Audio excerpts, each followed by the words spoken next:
নমস্কার বন্ধুরা, আপনারা যে যেখানে আছেন ভালো আছেন, সুস্থ আছেন সেই প্রত্যাশা নিয়ে আজ ওল্ড অ্যান্ড নিউ কুইজিনে আপনাদেরকে স্বাগত জানাচ্ছি। হঠাৎ করে প্রচণ্ড গরম পড়ে গেছে, আর এই গরমে প্রতিটি মানুষই অতিষ্ঠ হয়ে উঠেছে। আর এই গরমে যারা রান্নাঘরে গিয়ে রান্না করছেন, অর্থাৎ চুলার পাশে গিয়ে রান্না করছেন, তাদের অবস্থা কি বুঝতেই পারছেন। বন্ধুরা, আমার কিচেনে প্রচুর রোদ্দুর ঢোকে, আর সে কারণে আমার দিনের বেলায় রান্না করা খুবই কঠিন হয়ে পড়ে। বেশিরভাগ সময় সে কারণে রাতের বেলায় রান্না করে থাকি, কিন্তু মাঝে মধ্যে তো দুপুরেও রান্না করতে হয়। তো আজও দুপুরে সেই দুঃসহ পরিস্থিতিতেই রান্না করছি। এখনও রোদ্দুর রয়েছে কিচেনে, তা মাঝে মাঝে সরে যাচ্ছি রান্নার স্থান থেকে, তারপর মাঝে মাঝে এসে আবার একটু নাড়াচাড়া করে দিচ্ছি। তো ভাবলাম এই অবস্থায় একটা অন্তত শর্টসের জন্য কিছুটা অংশ ভিডিও শ্যুট করি।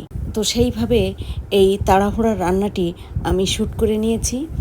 কিন্তু বন্ধুরা, এই রান্নাটি যখন আমি খেয়েছি তখন মনে হলো এই হালকা পাতলা তাড়াহুড়ার রান্নাটি বন্ধুদের সঙ্গে অবশ্যই শেয়ার করব। হয়তোবা বন্ধুদের এই রান্নাটি ভালো লাগতেও পারে। তো বন্ধুরা, এই হালকা পাতলা তাড়াহুড়োর রান্নাটি আমি কি উপকরণ দিয়ে করেছি এবং কিভাবে রান্না করেছি তা আপনাদের সঙ্গে শেয়ার করছি। সঙ্গে থাকুন, দেখতে থাকুন। বন্ধুরা, আপনারা দেখতে পাচ্ছেন যে কড়াইতে মাছের মাথা সহ কয়েক টুকরো মাছ ভেজে নিয়েছি।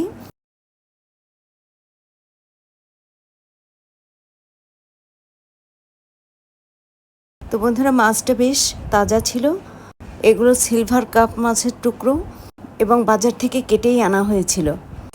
মাছগুলো যে ভেজে নিয়েছি তা আপনাদের সামনে দেখাতে পারিনি বন্ধুরা, তার কারণ হচ্ছে আমি তো ভেবেছিলাম একটা শর্টস আপলোড করব, তার জন্য মাছ ভাজাটুকু আমি শ্যুট করিনি। যাই হোক বন্ধুরা, আমি যেটুকু আপনাদের সামনে তুলে ধরছি হয়তোবা আপনাদের একটু বুঝতে অসুবিধে হবে, তো সেটুকু বন্ধুরা আপনারা মানিয়ে গুছিয়ে আমাকে ক্ষমা সুন্দর দৃষ্টিতে দেখে নেবেন আশা করছি। আলু দিয়ে সিলভার কাপ মাছের হালকা পাতলা ঝোল রান্নার জন্য প্রথমে মাছের টুকরোগুলোতে লবণ, হলুদ গুঁড়ো ও লঙ্কা গুঁড়ো ভালোভাবে মেখে ধীরে ধীরে বেশ খানিকটা সময় নিয়ে যাতে মাছ শক্ত হয় সেরকমভাবে বন্ধুরা ভেজে নিয়েছি।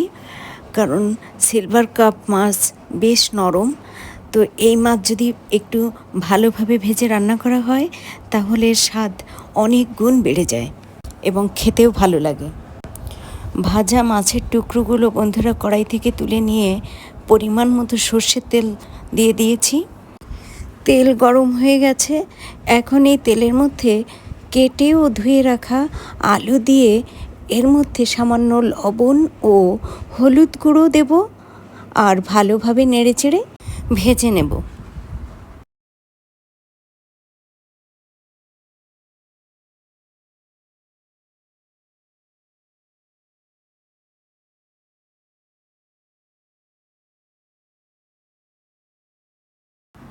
বন্ধুরা, আপনারা দেখতেই পাচ্ছেন আলু বেশ ভালোভাবে ভেজে নিয়েছি।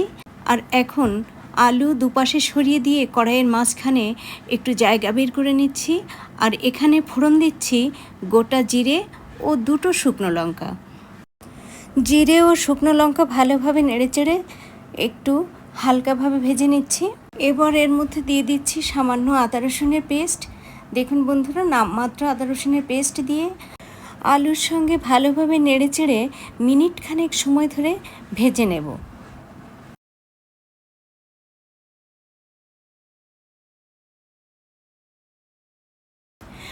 এবার এই আলুর মধ্যে একে একে দিয়ে দিচ্ছি হলুদ গুঁড়ো, জিরে গুঁড়ো ও ধনে গুঁড়ো।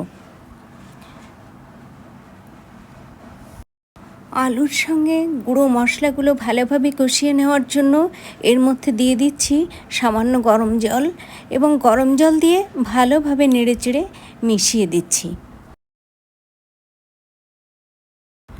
বন্ধুরা, অন্যান্য রান্নার সময় মশলা ভালোভাবে কষিয়ে নেওয়ার জন্য আমি ঢাকনা ইউজ করে থাকি। তো আজ এ পর্যায়ে কোনো ঢাকনা ব্যবহার করছি না, সরাসরি রান্না করে ফেলছি। আর এখন এই আলুর মধ্যে অ্যাড করছি বেশ বড় বড় করে কেটে নেওয়া একটা টমেটোর টুকরো ও একটা পেঁয়াজের টুকরো। এবার সব উপকরণ ভালোভাবে নেড়েচেড়ে মিশিয়ে দিয়ে এর মধ্যে অ্যাড করছি চেরা কাঁচা লঙ্কা। চেরা কাঁচা লঙ্কা দিয়ে আবারও ভালোভাবে নেড়েচেড়ে দিচ্ছি। এবার এর মধ্যে অ্যাড করছি ভেজে রাখা সেই সিলভার কার্ভ মাছের টুকরোগুলো। মাছের টুকরোগুলো দিয়ে আবারও খুব আলতোভাবে নেড়েচেড়ে দিচ্ছি। বন্ধুরা, অতিরিক্ত গরমের কারণে হালকা পাতলা মাছের ঝোল রান্না করব, তাই এর মধ্যে শুকনো লঙ্কার গুঁড়ো ব্যবহার করিনি। আর আপনারা তো দেখলেন যৎসামান্য মশলা গুঁড়ো ব্যবহার করেছি। এবার আলু দিয়ে সিলভার কাপ মাছের ঝোল রান্নার জন্য অ্যাড করছি গরম জল। গরম জল দিয়ে ভালোভাবে নেড়েচেড়ে দিচ্ছি স্বাদ অনুসারে লবণ। মাছের ঝোলের মধ্যে লবণ দিয়ে ভালোভাবে নাড়াচাড়া করার পর ঢাকনা দিয়ে ঢেকে দিচ্ছি এবং ঝোল কমে আসা পর্যন্ত ঢেকেই রান্না করব। বন্ধুরা, এক্ষেত্রে একটা কথা বলে রাখি, আমি এই মাছের ঝোলে কতটুকু ঝোল রাখবো তা দেখার জন্য অফ ক্যামেরায় 2-1 বার ঢাকনা তুলে চেক করে নেব। ঢাকনা তুলে নিচ্ছি। দেখুন বন্ধুরা, ঝোল কমে এসেছে। আমি এর থেকে বেশি ঝোল আর কমাবো না। এখন এর উপরে ছড়িয়ে দিচ্ছি ধনেপাতা কুচি।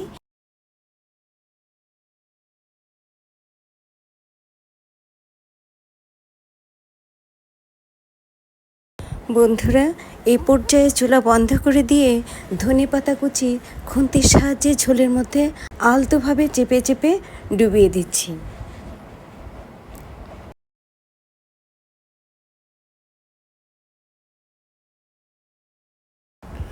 বন্ধুরা দেখুন, আলু দিয়ে সিলভার কাপ মাছের ঝোল আমার রান্না হয়ে গেছে। এই সিলভার কাপ মাছের ঝোল আমি খুব হালকা মশলায়, আপনারা দেখেছেন, খুব তাড়াহুড়ো করে রান্না করেছি। তো এবার আলু দিয়ে রান্না করা সিলভার কাপ মাছের ঝোল কড়াই থেকে অন্য একটা পাত্রে তুলে নিচ্ছি।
আলু দিয়ে রান্না সিলভার কাপ মাছের ঝোল এই পাত্রে তুলে নিয়েছি।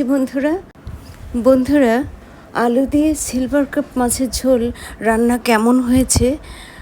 তবে এখানে একটি কথা বলে রাখি যে আমার রান্না যে সবসময় আপনাদের ভালো লাগবে তা কিন্তু নয়। আপনাদের ভালো লাগা মন্দ লাগা সবই কমেন্ট বক্স ওপেন রয়েছে, আপনারা সেখানেই জানাতে পারেন। আর যদি জানান তাহলে আমি অবশ্যই উপকৃত হব। তো বন্ধুরা, আলু দিয়ে সিলভার কাপ মাছের এই ঝোল রান্না যদি আপনাদের ভালো লেগে থাকে তাহলে আমার এই ছোট্ট চ্যানেলটিকে লাইক, কমেন্ট, শেয়ার এবং সাবস্ক্রাইব করবেন প্লিজ। পাশে থাকা বেল বাটনটি প্রেস করে দেবেন যাতে আমার নিত্য নতুন ভিডিও আপলোডের সঙ্গে সঙ্গে আপনারা তার নোটিফিকেশান পেয়ে যান।